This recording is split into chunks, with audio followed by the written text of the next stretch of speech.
जहां ऑपरेशन सिंदूर की सफलता का असर देखने को मिल रहा है, इजराइल से काफी बड़ा ऑर्डर मिला है, तो वहीं दूसरी तरफ ये भी देखने को मिल रहा है कि डीआरडीओ ने भी कमाल कर दिया है। जियोपॉलिटिक्स में बहुत कुछ चल रहा है, हमेशा की तरह जानने को मिलेगा बहुत कुछ। आइए जानते हैं इन खबरों को विस्तार से। ऑपरेशन सिंदूर के दौरान भारत की देसी कंपनियों के बने हथियारों ने पाकिस्तान को धूल चटा दी। भारतीय हथियारों के सामने तुर्की और चीन के हथियार भी बौने साबित हुए थे। ऑपरेशन सिंदूर के बाद भारत की डिफेंस कंपनियों के दुनिया भर में चर्चे शुरू हो गए। यही कारण है कि अब भारतीय हथियारों की डिमांड दुनिया भर से आने लगी है। इजराइल ने भारत की डिफेंस कंपनी नाइव लिमिटेड के साथ एक बड़ा सौदा किया है। नाइव लिमिटेड को इजराइल की एक बड़ी कंपनी से $17 मिलियन करीब 150 करोड़ रुपए का ऑर्डर मिला है। इजराइल की ये कंपनी टेक्नोलॉजी के मामले में बहुत आगे है। इस ऑर्डर में यूनिवर्सल रॉकेट लॉन्चर बनाने और सप्लाई करने के हैं। ये लॉन्चर 300 किलोमीटर तक मार कर सकते हैं। ये बहुत ही आधुनिक तकनीक है और भारत में पहली बार ऐसा हो रहा है कि ये तकनीक विदेश के लिए बनाई जा रही है। कंपनी का कहना है कि इस कॉन्ट्रैक्ट से आत्मनिर्भर भारत के सपने को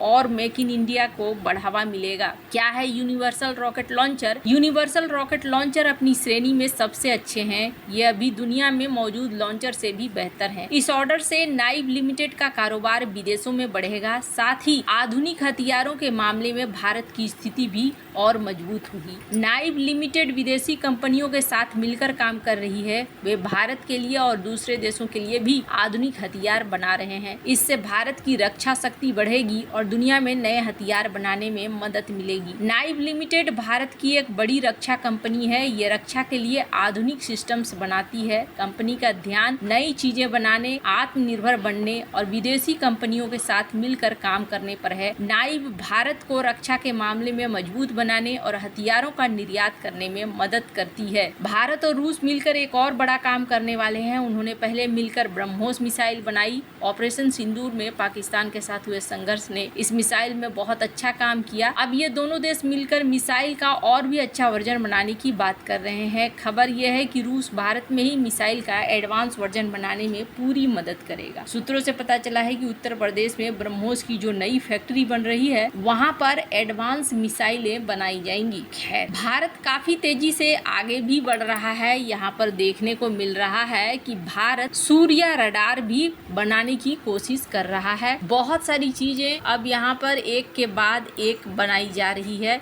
एक और बड़ी चीज है स्टार मिसाइल। स्टार मिसाइल की टेस्टिंग हो रही है। ये ब्रह्मोस की जगह लेगी। रक्षा अनुसंधान और विकास संस्थान डीआरडीओ अपने स्टार मिसाइल प्रोजेक्ट को तीसरे चरण में ले जा चुकी है। इस चरण में मिसाइल को पूरी तरीके से तैयार करके कई बार उड़ान परीक्षण किए जा रहे हैं। स्टार मिसाइल एक खास स्वदेशी मिसाइल है जो वायुसेना, थल सेना और नौसेना के लिए तेज गति वाले खतरों की नकल करती है। मतलब टारगेट प्रैक्टिस कर सकते हैं। ये मिसाइल सस्ती होने के साथ साथ ब्रह्मोस जैसी मिसाइलों का विकल्प बन सकती है। और तीसरे चरण में डीआरडीओ के इंजीनियर मिसाइल्स के सभी हिस्सों जैसे इंजन, नेविगेशन सिस्टम, नियंत्रण प्रणाली को एक साथ जोड़कर पूरी मिसाइल बनाते हैं। फिर इसे युद्ध जैसी परिस्थितियों में कई बार उड़ाया जाता है। इन परीक्षणों से पता चलता है कि मिसाइल कितनी सटीक, भरोसेमंद और प्रभावी है। परीक्षणों से मिली जानकारी से मिसाइल को और बेहतर किया जाता है ताकि ये सेना की जरूरतों को पूरा कर सके। डीआरडीओ अलग अलग मौसम परिस्थितियों में मिसाइल का परीक्षण करते हैं। हवाई उपकरणों के साथ ठीक से काम कर रही है कि नहीं। अगर परीक्षण सफल रहे तो डीआरडीओ मिसाइल का सीमित उत्पादन शुरू कर सकते हैं, जैसे सेना प्रशिक्षण। स्टार मिसाइल को इस तरह बनाया गया है कि ये आधुनिक मिसाइलों की तरह तेजी से उड़े, उनके व्यवहार की नकल कर सके। ये 2.5 मैक से ज्यादा तेजी से उड़ सकती है। ये तेजी से दिशा बदल सकती है, ऊंचाई कम ज्यादा कर सकती है। ये प्रशिक्षण सैनिकों को असली युद्ध में तेजी से फैसले लेने और सही प्रतिक्रिया देने के लिए तैयार करता है। स्टार मिसाइल का डिजाइन ऐसा है कि इसे अलग अलग मिशनों और जरूरतों के हिसाब से आसानी से बदला जा सकता है। ये वायुसेना, थल सेना, नौसेना तीनों के लिए काम कर सकती है। ऑपरेशन सिंदूर में भारत ने बंसी टारगेट ड्रोनों को छलावा के रूप में इस्तेमाल किया था। स्टार मिसाइल ऐसे कामों में और भी उपयोगी है। डीआरडीओ स्टार एक ऐसा संस्करण बना रहा है जिसे तेजस जैसे लड़ाकू विमान से छोड़ा जा सकता है। यह हवा से हवा से जमीन पर हमला करेगा। ये मिसाइल दुश्मन के रडार और आवाक्स को नष्ट करने के अभ्यास में उपयोगी होगा। हवाई मिसाइल ऑपरेशन सिंदूर जैसे बड़े अभियानों में भारत की ताकत को बढ़ाएगा। स्टार मिसाइल को जमीन से भी छोड़ा जा सकता है। इसके लिए बूस्टर छोड़े जाते हैं जिससे ये दूर तक उड़ सके। इसे गाड़ियों या स्थिर मंचों से लॉन्च किया जा सकता है। ये जमीन से जमीन पर या तट से जहाज पर हमले का अभ्यास करने में मदद करती है। इसे बिना महंगे उपकरणों के कठिन इलाकों में भी इस्तेमाल किया जा सकता है। स्टार मिसाइल में लिक्विड फ्यूल रैमजेट इंजन है। ये इंजन हवा से ऑक्सीजन लेता है जिससे मिसाइल को कम ईंधन ले जाना पड़ता है। इससे मिसाइल हल्की रहती है, लंबे समय तक तेज गति से उड़ सकती है। स्टार मिसाइल सिर्फ प्रशिक्षण के लिए नहीं है, ये डीआरडीओ के रैमजेट इंजन और नई मिसाइलों के लिए एक टेस्टिंग प्लेटफॉर्म भी है। इस पर आजमाई गई तकनीकें आवाक्स किलर, एंटी रेडिएशन मिसाइल और सस्ती क्रूज मिसाइल जैसी परियोजनाओं में इस्तेमाल होंगी। इससे नई मिसाइलें बनाने में समय और जोखिम कम होगा। स्टार मिसाइल भारत को तेज और आधुनिक मिसाइल बनाने में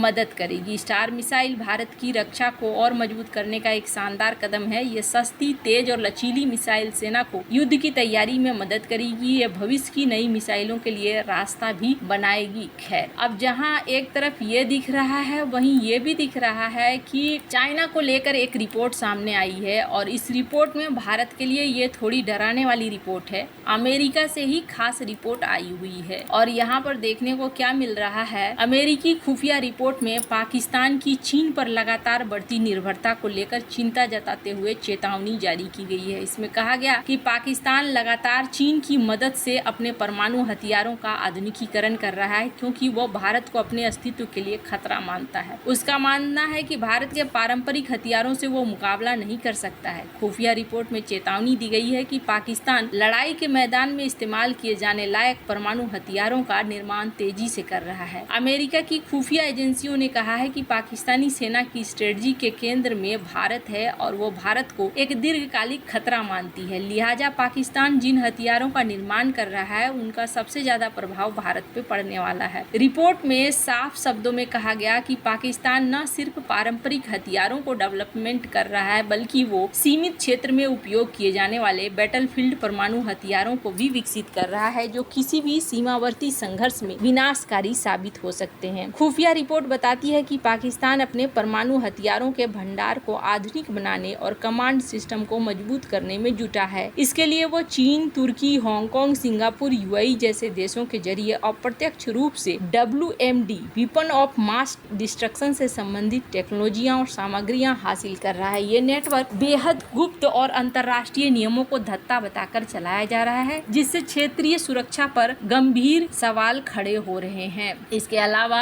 अमेरिका की खुफिया रिपोर्ट में चेतावनी देते हुए कहा गया है कि पाकिस्तान की सैन्य शक्ति और पाकिस्तान की अर्थव्यवस्था की रीढ़ की हड्डी पूरी तरीके से चीन बन चुका है। पाकिस्तान और चीन की सेनाएं हर साल संयुक्त युद्धाभ्यास करती हैं और अमेरिकी खुफिया विभाग की रिपोर्ट में 2024 में हुए एक प्रमुख हवाई अभ्यास को उदाहरण के तौर पर पेश किया गया जिसमें चीन की PLA और पाकिस्तानी वायुसेना ने मिलकर ऑपरेशनल तैयारी की समीक्षा की थी। इसके अलावा अमेरिकी खुफिया रिपोर्ट में यह भी कहा गया कि अगले वर्ष के दौरान भी पाकिस्तानी सेना की शीर्ष प्राथमिकताएं क्षेत्रीय पड़ोसियों के साथ सीमा पार झड़पें रहने की संभावना है। कहा गया है कि अगले साल भी पाकिस्तान की सेना की झड़प तहरीके तालिबान, बलूच नेशनलिस्ट आर्मी के साथ होने की संभावना है। तो यहाँ पर ये जो रिपोर्ट है, इस रिपोर्ट को देखकर ये सही लगता है कि यहाँ भारत को और ज्यादा तैयार रहने की जरूरत है। आपको क्या लगता है कमेंट कर जरूर बताएं। जल्द मिलते हैं अगले वीडियो में नई खबर के साथ।